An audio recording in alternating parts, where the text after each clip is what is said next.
Welcome back to another video, guys.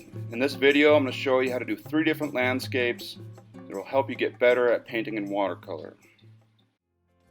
Okay, starting out, guys, make sure you have a paper towel handy. Okay, and what we're doing is going to lay some sky down, and then we're going to lift the clouds out using the paper towel, just dabbing it.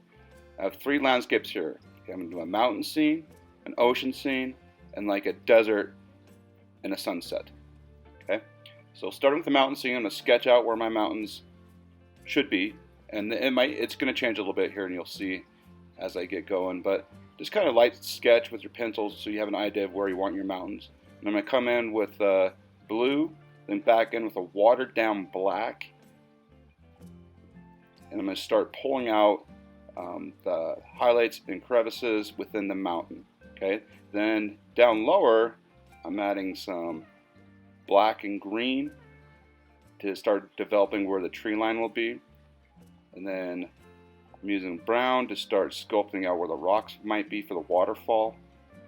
Okay, and I'm just going back and forth, balancing out the different value changes in the color, and then I'm dabbing with the paper towel to get the textures within the leaves of the tree growth. It takes several layers when you're painting in this method of laying down color and dabbing it up, laying down color and dabbing it up with the paper towel. I'll even scrape the paper towel a little bit with the brown to get more of a rock texture.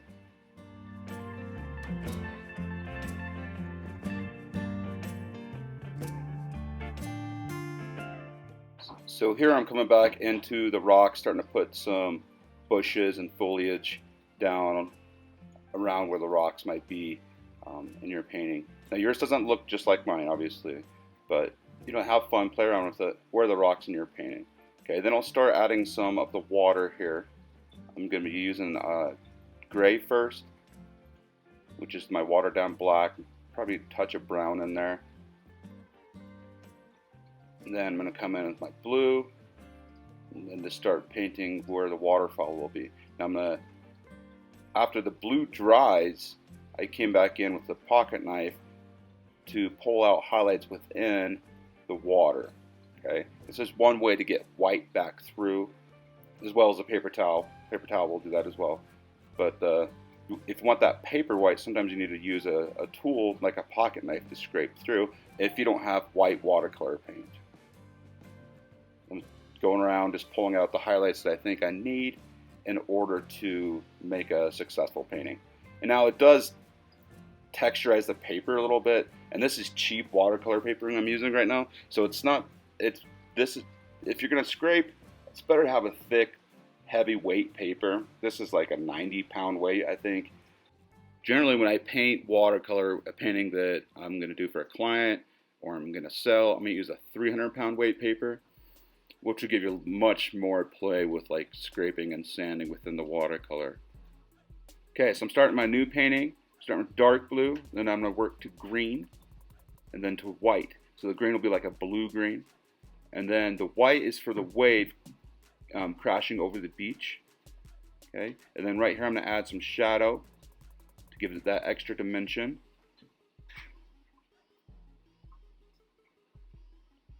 I'm just adding color, dabbing it with a paper towel to give it some sort of a water texture. Oh, I was trying to pull a hair out of the watercolor. It was stuck in there with those pliers. And then the beach, I'm going to use a golden brown. Okay, so brown and yellow. Then I add some salt for texture.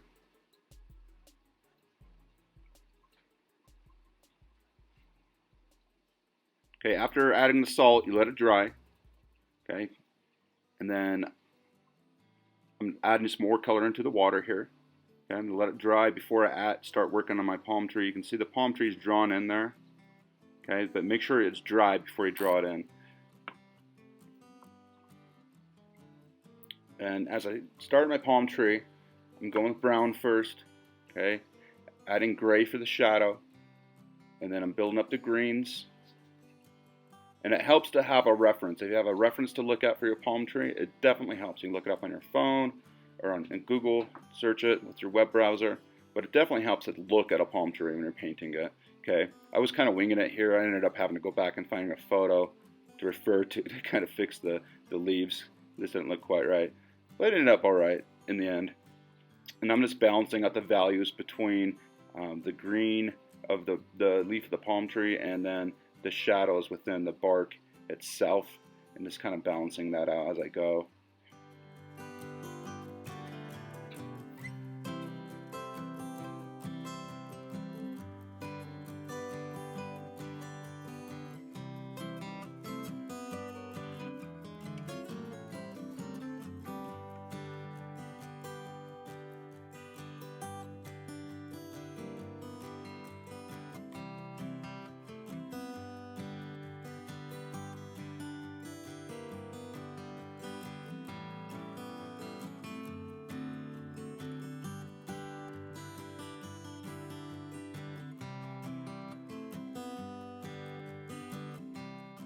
Okay, so I'm going to start on this last one here. Now this last one, I'm going to do the brown, the background mountains, then use a paper towel to kind of scrape it and give some texture.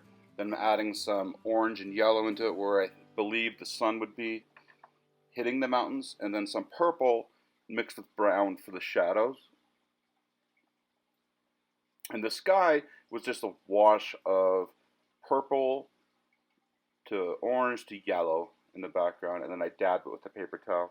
And now I'm adding some more of the foreground rocks here using brown, purple, and the paper towel as well. Alright, I decided to work on the palm tree a little bit more in the shadow while the right side is drying there. And then coming back into it, I'm starting a foreground rock, just laying color and then dabbing with the paper towel to give it texture. And then I start on my arch here, as you can see, adding purple for the shadows and dark brown. Then transition to a lighter brown on the right side where the sun's hitting.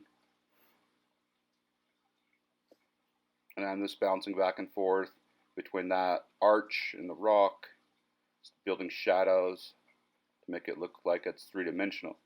Okay, now I'm going to go ahead and put the rest of the arch in off the paper because I ran out of paper for the full arch. I should have drawn it in as a full arch. It kind of looks funky. It's just a half arch there. But right